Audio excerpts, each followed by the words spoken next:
ജമ്മു കശ്മീരിലെ കത്തുയിൽ തിരഞ്ഞെടുപ്പ് പ്രചരണത്തിനിടെ കോൺഗ്രസ് ദേശീയ അധ്യക്ഷൻ മല്ലികാർജുൻ ഖാർഗെയ്ക്ക് കഴിഞ്ഞ ദിവസം ദേഹാസ്വസ്ഥ്യമുണ്ടായത് കോൺഗ്രസിനെ ചെറുതായൊന്ന് തളർത്തി.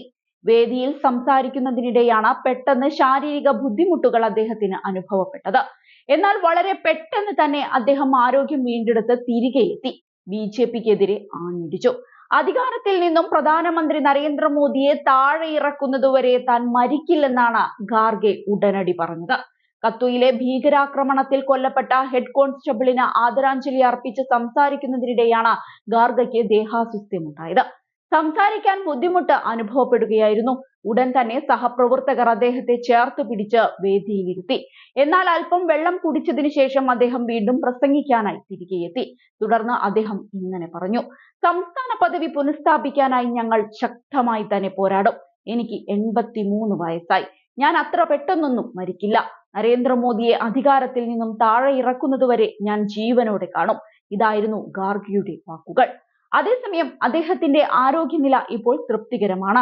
ചൂട് കൂടിയതിനെ തുടർന്ന് ശാരീരിക അസ്വസ്ഥത അനുഭവപ്പെടുകയായിരുന്നുവെന്നാണ് കോൺഗ്രസ് പ്രവർത്തകർ പറഞ്ഞത്.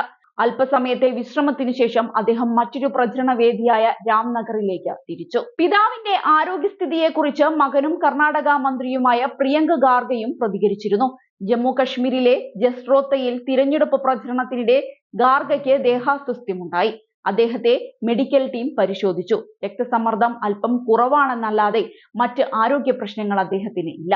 അദ്ദേഹത്തിന്റെ നിശ്ചയദാർഢ്യവും ആളുകളുടെ സ്നേഹവും അദ്ദേഹത്തെ കൂടുതൽ കരുത്തനാക്കുമെന്നാണ് പ്രിയങ്ക എക്സിൽ കുറിച്ചത്. അതേസമയം ജമ്മു കശ്മീരിൽ ശക്തമായ പ്രചരണമാണ് കോൺഗ്രസ് നടത്തുന്നത്. പ്രിയങ്ക ഗാന്ധിയും ജമ്മുവിൽ എത്തിയിരുന്നു. ബിജെപിക്കെതിരെ തന്റെ പ്രസംഗത്തിലുടനീളം പ്രിയങ്ക ആഞ്ഞടിച്ചു. ജമ്മു കശ്മീരിലെ ജനങ്ങളുടെ അവകാശമാണ് സംസ്ഥാന പദവിയെന്നും അത് കവർന്നെടുക്കുകയാണ് ബിജെപി ചെയ്തതെന്നും പ്രിയങ്ക വിമർശിക്കുകയുണ്ടായി. സംസ്ഥാനത്തിന്റെ അവകാശം തന്നെ ഇല്ലാതാക്കിയ ശേഷം അത് തിരികെ നൽകണമെങ്കിൽ തങ്ങൾക്ക് വോട്ട് ചെയ്യൂവെന്നാണ് ബിജെപി ആവശ്യപ്പെടുന്നതെന്നും പ്രിയങ്ക വിമർശിച്ചു. ലഫ്റ്റനന്റ് ഗവർണർ സിൻഹയെ പുറത്തുനിന്നുള്ള വ്യക്തിയെന്നാണ് പ്രിയങ്ക വിശേഷിപ്പിച്ചത്. ജമ്മു കശ്മീരിൽ നടപ്പാക്കിയ നയങ്ങൾ പുറത്തുള്ളവരെ ലക്ഷ്യം വെച്ചാണ്. ധാതുക്കൾ വേർതിരിച്ചെടുക്കുന്നതിനുള്ള കരാറുകൾ പുറത്തുള്ളവർക്കാണ് നൽകിയത്.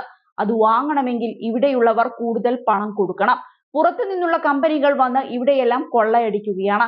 ചെറുകിട വ്യവസായങ്ങൾ അടക്കമാണ് അവർ നശിപ്പിച്ചതെന്ന് പ്രിയങ്ക തുറന്നടിച്ചു. കടുത്ത തൊഴിലില്ലായ്മയാണ് സംസ്ഥാനം നേരിടുന്നത്. കോൺഗ്രസ് അധികാരത്തിലേറിയാൽ 1 ലക്ഷം തൊഴിലവസരങ്ങൾ സൃഷ്ടിക്കും. യുവാക്കളുടെ ലഹരി ഉപയോഗം ഇവിടെ വർദ്ധിച്ചു വരുന്നതിനെ കുറിച്ച് ബിജെപി മൗനം തുടരുകയാണ്. കാരണം ജോലിയില്ലാത്ത യുവാക്കളാണ് ലഹരിയിലേക്ക് വീഴുന്നതെന്ന് അവർക്കറിയാം. ജമ്മു കശ്മീർ ഇപ്പോൾ യഥാർത്ഥത്തിൽ ശ്വാസം മുട്ടുകയാണെന്നും അവർ തന്റെ പ്രചരണത്തിൽ തുറന്നടിച്ചുകൊണ്ട് പറഞ്ഞു. സത്യത്തിൽ എന്തു ത്യാഗം സഹിച്ചും ജമ്മുവിലെ ഭരണം എത്തിപ്പിടിക്കാനുള്ള തത്രപ്പാടിലാണിന്ന് കോൺഗ്രസ്.